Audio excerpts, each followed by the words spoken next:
की पहिला संघर्ष आपला पाण्याचाच होता आणि डॉक्टर बाबासाहेब त्या काळी मंत्री होते तरी त्यांना पाणी भेटलं नव्हतं.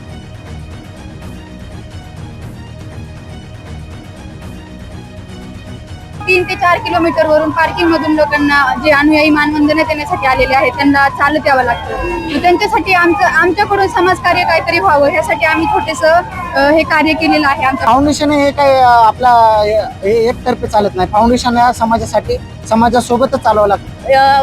पाण्याचा संघर्ष झालाय तर आता हा पाण्याचा संघर्ष आपण शिक्षणाच्या संघर्षापर्यंत नेऊया. 1 जानेवारी भीमा कोरेगावचा 208वा शौर्य दिन. राज्य आणि देशभरातून डॉक्टर बाबासाहेब आंबेडकरांना मानणारा वैचारिक वर्ग जो आहे, आंबेडकरी अनुयायी आहेत, धम्मबांधव मोठ्या संख्येनं या ठिकाणी लाखोच्या संख्येनं आलेले आहेत. शूरवीर पूर्वजांचा इतिहास, जिथं डॉक्टर बाबासाहेब आंबेडकरांसारखे जागतिक कीर्तीचे महापुरुष या ठिकाणी या विजय स्तंभाला, रणस्तंभाला दरवर्षी 1 जानेवारीला येऊन मानवंदना द्यायचे. म्हणून जगामध्ये या विजय स्तंभाची ख्याती आणि कीर्ती आहे.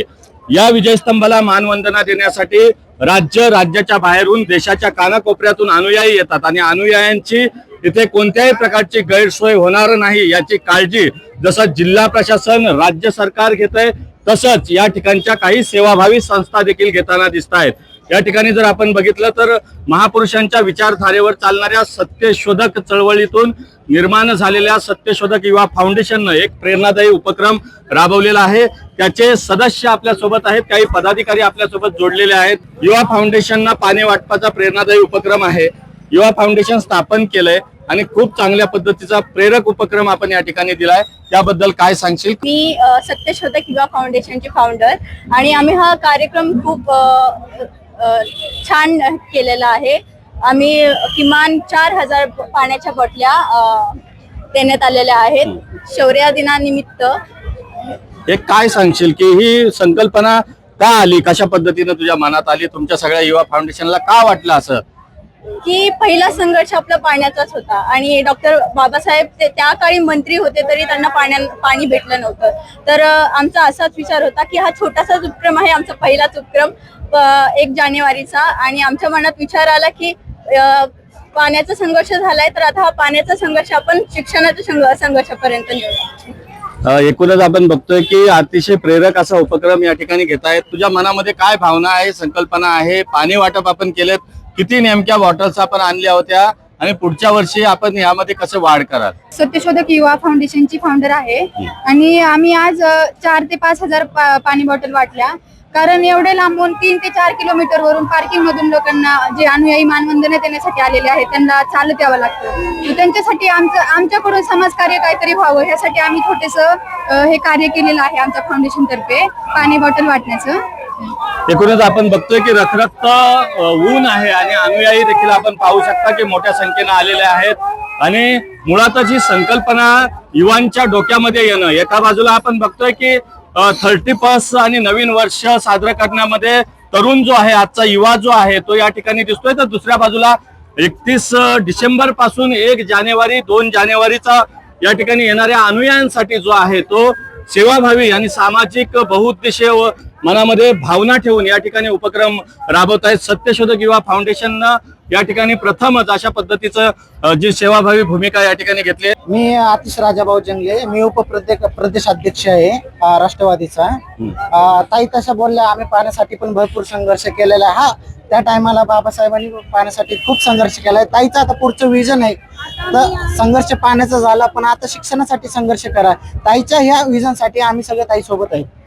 आता किती बॉटल आपण आणल्या होत्या आणि कधीपासून आपलं हे फाउंडेशन कशा पद्धतीनं काम करतंय आणि जनतेला तुम्ही काय सांगाल आणि तरुणांना काय संदेश द्याल की कशा पद्धतीने अशा पद्धतीचे उपक्रम राबवायला पुढाकार घेतला पाहिजे? फाउंडेशन हे काय आपला एकतर्फे चालत नाही. फाउंडेशन या समाजासाठी समाजासोबतच चालवावं लागतं. समाजाने पण आम्हाला त्या फाउंडेशनसाठी सहकार्य केलं. त्यासाठी ताई किंवा शुभांगी जंगले यांना पण सहकार्य करून त्यांना पुढील कामासाठी त्यांनी शुभेच्छा द्यावी.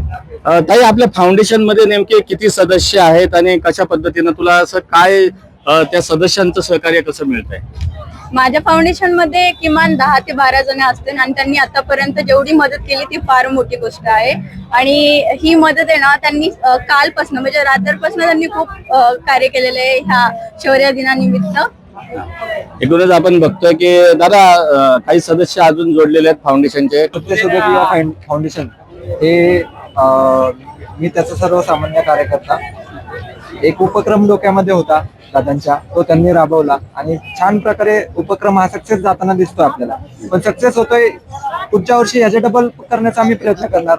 जर आम्हाला तसा पाठिंबा मिळाला, आमचा तर प्रयत्न हाच राहणार आहे की बाबा याच्या डबल आपण करूयात. पण जो काही प्रभाव जो म्हणतो आपण युवा शक्तीचा मिळाला, तर याच्यापेक्षा आपल्याला जास्त उपक्रम हा चांगला करता येईल असं मी सांगू इच्छितो. काय काय सांगशील? म्हणजे आता रखरखत ऊन आहे, हो. अनुयायी येतात, हो. पाणी त्यांना मिळावं ही भावना जी आहे ती तुमची खूप प्रामाणिक आहे.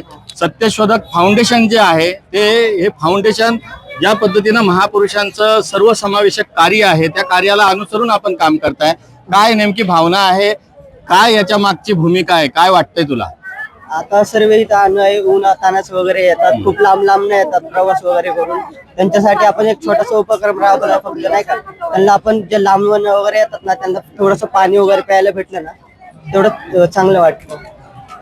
एकूणच आपण बघतोय की सत्यशोधक युवा फाउंडेशन जे आहे ते नावामध्येच खऱ्या अर्थानं एक सामाजिक प्रतिमा आणि त्या नावाची गरिमा राखण्याचं काम या ठिकाणी युवा फाउंडेशनचे जे पदाधिकारी आहेत, सत्यशोधक युवा फाउंडेशन त्यांनी स्थापन केलेलं आहे. आणि सुरुवात जी आहे ती खऱ्या अर्थानं त्यांनी भीमा कोरेगाव या ठिकाणच्या विजयस्तंभाच्या 208व्या शौर्य दिनाला येणाऱ्या लाखो अनुयायांना आपल्याकडून पाणी वाटप त्या ठिकाणी केलेलं आहे. बाबासाहेब आंबेडकरांनी महाडच्या क्रांतीभूमीमध्ये एक सामाजिक समतेचं या ठिकाणी पर्व आणि बीजं रोवली होती आणि त्याच्याच कुठेतरी विचारधारा ती घेऊन या ठिकाणी हे जे बाबासाहेबांचे अनुयायी आहेत त्यांच्या विचारधारेवर चालताना दिसतात. काही तरुण आहेत ते समाजसेवेमध्ये आहेत, काही तरुण जे आहेत ते उच्च शिक्षित या ठिकाणी होत आहेत, तर काही तरुण जे आहेत ते या ठिकाणी येणाऱ्या अनुयायांसाठी मी पाहतोय की वेगवेगळ्या डिग्र्या घेतलेले इंजिनियर असतील, वकील असतील, डॉक्टर असतील, अशी जी तरुण मुलं आहेत ती एका बाजूला त्या ठिकाणी रात्रभर जागून त्या ठिकाणी जेवण देखील बनवताना आपण बघतोय, तर दुसऱ्या बाजूला जेवल्यानंतर त्यांना पाणी मिळावं ह्या भूमिकेतून काही जण पाणी वाटप करतायत.